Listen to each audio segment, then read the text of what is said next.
Olá, seja bem-vindo ao Psiquetrix.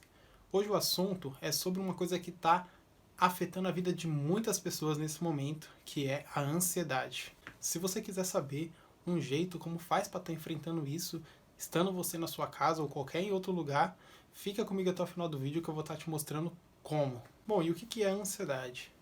A ansiedade ela vem acompanhando a gente aí desde os tempos mais primórdios, né, na época dos nossos ancestrais, que basicamente ela é um sinal de alerta para a gente. Imagina isso, lá no tempo atrás, nós tínhamos que estar lutando contra outras tribos, animais ferozes, e essa ansiedade ajudava a gente a sobreviver. É à toa que hoje a gente está aqui. Mas assim, basicamente ela tem como função no nosso corpo dar dois estímulos, ou de fuga ou de luta. Quando o nosso corpo está sentindo essa sensação de ansiedade, ele basicamente está nos preparando para ou fugir de algum perigo que possa estar acontecendo, ou preparar a gente para lutar contra esse perigo. Hoje em dia, a ansiedade ela está convertida para outros estímulos, mas em si ela tem ainda a mesma função. Então vamos lá, vamos entender primeiro o que acontece com o seu corpo. Primeiro, né, vamos entender assim, no cérebro tem um negócio chamado amígdala. E a partir de lá, ele vai mandar uma mensagem para o seu corpo estar produzindo dois hormônios, a adrenalina e o cortisol. Automaticamente o seu corpo ele já vai ficar um pouco mais agitado, um pouco mais estressado no ambiente. Mas antes da gente entrar nesse contexto, vamos imaginar, vou te dar um exemplo para ficar mais claro para você entender. E no exemplo, imagine você comprou um ingresso lá para ir no zoológico. E aí você vai nesse zoológico, olha vários animais, tira foto, alguns você até alimenta, e de repente você escolhe ir lá na Toca dos Leões, né? Onde ficam os felinos. E aí você vai, olha, vê os filhotinhos bonitinhos lá e tal. E aí você vai para a parte dos animais maiores, né? Que são os leões, as leoas, enfim. E aí quando você tá lá tirando a foto do leão, de repente ele vem para cima do vidro com tudo e quebra. E sai da onde ele fica, do ambiente que ele tava. E aí, automaticamente, o seu corpo vai emitir uma resposta. Em questão de segundos, literalmente segundos, o seu corpo ele vai fazer um processo lá dentro que eu vou estar te falando agora detalhadamente. No cérebro, o que acontece? Diante dessa situação, você está em perigo, porque o leão saiu e você está bem ali de frente para ele, então o seu cérebro ele vai acabar ficando mais vigilante. Ou seja, ele vai começar a reparar mais detalhes, ele vai ter mais atenção nas coisas. Então, qualquer coisinha que cair no chão, você já vai parar, já vai olhar para aquilo, para ver se aquilo também não é um perigo a mais. Também vai começar a perceber as coisas que estão acontecendo no seu corpo. Então você pode sentir que você está suando mais, sentir que você está tremendo, ou que você quer correr, que você está sentindo que o seu corpo está preparado para isso. E basicamente o seu cérebro ele vai ficar preparado para isso.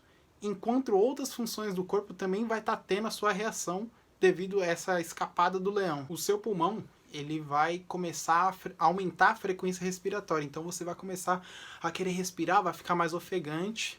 E a partir daí, por você estar mais ofegante, puxando mais ar para dentro do seu corpo, pode dar uma sensação de formigamento em algumas partes do corpo, ou também pode estar dando uma sensação de desmaio. Inclusive tem uma técnica, né, um método chamado método Wim Hof, que ele basicamente trabalha a respiração e quando ele está ensinando os princípios da técnica dele, ele fala que quanto mais você respirar, que você vai estar mandando mais oxigênio para dentro do seu corpo, pode ter momentos que você sinta formigamentos e até uma sensação de desmaio. E também nos seus músculos vai ser bombeado mais sangue, né? É possível a gente notar algumas pessoas quando tá passando por uma situação como essa, que elas acabam ficando mais pálidas, né? É exatamente por isso que o corpo está direcionando o sangue para os músculos maiores, que seria para estar enfrentando ou fugindo da situação. Também a temperatura vai acabar aumentando no seu corpo, então você vai começar a suar bastante, né, o que é bem comum, porque o sangue está circulando mais e mais. O seu sistema digestório também vai estar dando uma diminuída, né, uma pausa, porque não adianta você estar ali se preparando para correr, se preparando para enfrentar a situação e de repente você fazer xixi ou fazer o número 2 aí. Então o seu corpo ele vai dar uma pausa, pelo menos por um determinado momento, para estar enfrentando isso. E também o seu coração, que é um dos órgãos aí mais importantes, ele vai estar aumentando, bombeando mais sangue mesmo, que vai dar uma elevação nos batimentos cardíacos, né, que a gente chama de taquicardia. A pressão arterial também vai estar subindo um pouco. Tudo isso que eu falei acontece devido a estar passando por um momento de ansiedade. Isso é questões de segundos, é tipo muito rápido. Basicamente é isso que acontece no nosso corpo aí quando a gente está passando por um momento de ansiedade.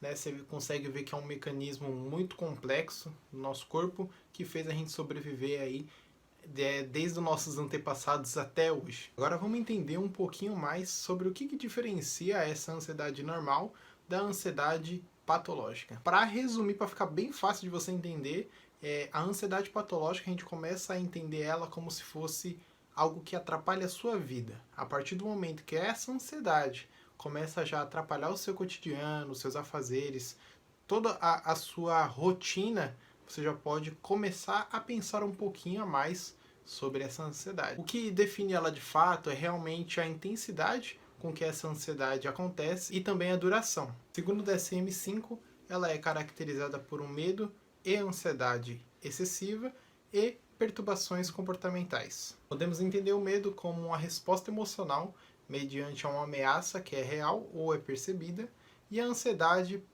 por uma resposta na qual ela é a antecipação dessa ameaça futura. Em geral, os transtornos de ansiedade eles afetam uma grande parte da população mundial. Cada transtorno de ansiedade ele só é diagnosticado quando não há nenhum uso de substância ou medicamento ou qualquer outra condição médica. Também quando não são explicados por algum outro transtorno mental. Um fato interessante que você deve ter em mente, deve ter anotado isso também, é que um transtorno ele só é diagnosticado quando os sintomas eles são persistentes por algum tempo. Então não vá aí só porque você está vendo esse vídeo, comece a achar que você está com isso, você está com aquilo, ou falar para pessoas que você acha que está assim ou assado. Muito pelo contrário, para ser diagnosticado qualquer coisa, ela precisa estar passando pelos sintomas há bastante tempo e, claro, tem que ser diagnosticado por um profissional da saúde. Agora eu vou te apresentar os transtornos de ansiedade mais populares aí na nossa sociedade e, claro, para você ter consciência de aí que os transtornos de ansiedade não são apenas um, e sim eles têm vários, cada um com as suas particularidades. O primeiro delas é o transtorno de ansiedade generalizada, mais conhecida como TAG. Basicamente, a pessoa que tem esse tipo de transtorno, ela tem ansiedade e preocupação excessiva por várias coisas, sendo elas família, escola, trabalho, finanças, círculo social. Seus sintomas persistentes são inquietação, sudorese, palpitações, irritabilidade, impaciência, tensão, insônia. Esses são apenas alguns dos sintomas, tá? Se você quer se aprofundar um pouco mais, recomendo a leitura do DSM-5. O próximo transtorno é o transtorno de pânico, que basicamente é um transtorno no qual acontece ataques de pânico recorrentes e inesperados. Basicamente, a pessoa que passa por isso, ela tem medo de que aconteçam novos ataques com ela. O que seria esses ataques de pânico?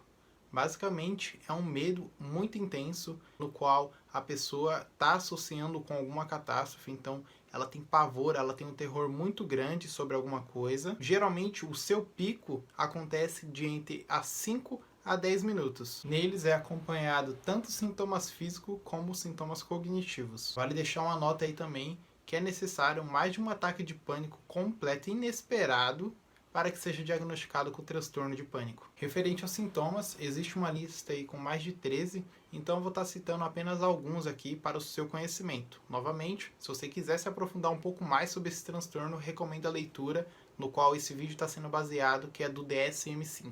E os sintomas são palpitações, aceleração dos batimentos cardíacos, sudorese, tremores, sensação de sufocamento. Algumas pessoas sentem também dores torácicas, dores aqui nessa região, medo de enlouquecer e também medo de morrer. E o próximo transtorno é o agorafobia. Nesse transtorno, a pessoa ela tem uma ansiedade excessiva aí sobre ir em locais onde possa acontecer supostos ataques e ela não tenha alguém ali para estar socorrendo ela caso aconteça isso. Geralmente são em locais públicos ou locais fechados, ficar em locais, filas, multidões, sair de casa sozinho, lojas, teatros, cinemas, estacionamentos. Esses são os locais que uma pessoa que possui esse transtorno, né, ou agorafobia, tem uma ansiedade ou um medo excessivo de estar ali. Outro transtorno é a fobia social. Nesse transtorno, a pessoa que ela tem medo de ir em locais onde possuem outras pessoas, né? Ou seja, ele afeta o círculo social. E o que acontece basicamente aí? Ela tem um medo ou uma ansiedade excessiva sobre as pessoas estarem avaliando ela, ou seja, julgando. Então, locais onde não seja da sua família, vamos assim colocar um parênteses, família que está fora, né? Pode ser família que mora muito longe, parentes, primos distantes, amigos, baladas, teatros, festas, enfim, locais onde tem um público no qual essa pessoa que possui esse transtorno ela está se dispondo e possa correr um risco dela ser avaliada. Geralmente ela se esquiva desse tipo de situação. Para a pessoa que passa por esse transtorno, a situação social, na grande maioria das vezes, ela é evitada, mas às vezes, se for necessário ter que passar por isso, ela acaba passando por cima desse sofrimento com muito pavor. Né? Geralmente é por alguma condição específica daquela pessoa. Outro transtorno aí é a fobia específica. Ela basicamente acho que é a mais popular entre todos nós, que é aquela fobia onde a gente tem medo de baratas, cachorros, palhaços, injeção, sangue. Ela é basicamente uma ansiedade, um medo excessivo sobre alguma situação ou algum objeto específico. A situação ou objeto fóbico, ele na grande maioria das vezes aí é evitado a todo custo, né? Vamos colocar aí um bicho que você tem bastante pavor e você tenta evitar ele a todo custo, às vezes nem passa, se estiver do outro lado da rua você não passa por lá, se estiver na porta você nem entra, enfim, a todo momento ele é evitado, mas se for necessário ter que enfrentar essa situação ou esse objeto, você acaba enfrentando ele com muito pavor, com uma ansiedade, numa alta intensidade. Alguns dessas situações ou objetos são aranhas, baratas, cachorros, situações médicas, agulhas, sangue, em questões do ambiente como tempestades, altura, aviões, elevadores, ambientes completamente fechados. Então aqui eu te falei os transtornos de ansiedade aí mais populares. Vale lembrar aí que os fatores diagnósticos para esse tipo de transtorno é a persistência por mais de 6 meses de medo, ansiedade ou esquiva de alguns tópicos e sintomas que eu falei aí para você. Existem também outros tipos de transtornos que envolvem a ansiedade, sendo ele TOC, transtorno obsessivo compulsivo, e o transtorno estresse pós-traumático, né, o TEPT. Esses transtornos eu não vou estar falando aqui, porque como eu estou me baseando no DSM, esses dois transtornos ele tem uma categoria específica para lá. Mas vale lembrar que eles também possuem um certo grau de ansiedade que influencia dentro desse transtorno. Bom, e se você ficou até aqui comigo, é porque você está ansioso aí de saber como é que você pode fazer aí da sua casa ou de qualquer lugar que você estiver alguma forma para estar reduzindo os níveis de ansiedade. E agora eu vou estar falando para você. E essa forma aí de você estar reduzindo os níveis de ansiedade, você vai ver que não é nem um bicho de 7 cabeças, você pode estar fazendo agora mesmo, que é o controle da sua respiração. Basicamente assim, eu já testei em mim, já testei com outras pessoas, já apliquei também em várias pessoas e realmente funciona, que é basicamente você estar controlando a sua respiração. Claro que pela internet aí existem vários tipos de controle de respiração, vários métodos específicos, até citei um aqui que foi o método Wim Hof. E basicamente, se você quiser não se aprofundar em algum desse tipo de assunto, eu vou estar deixando aqui para você um jeito bem simples e fácil que você pode praticar de qualquer lugar que você estiver fazendo qualquer coisa. É só você dar uma pausa, uma pequena pausa para você e tá fazendo isso que eu vou te falar agora. Basicamente é você estar inspirando em uma frequência e expirando em uma frequência um pouco mais longa. Então assim, se você quiser fazer aí comigo agora, a gente vai contar até 3, inspirando, e depois até 6, expirando, tirando todo o ar do pulmão. Vamos lá? Então vamos comigo. 1, 2, 3.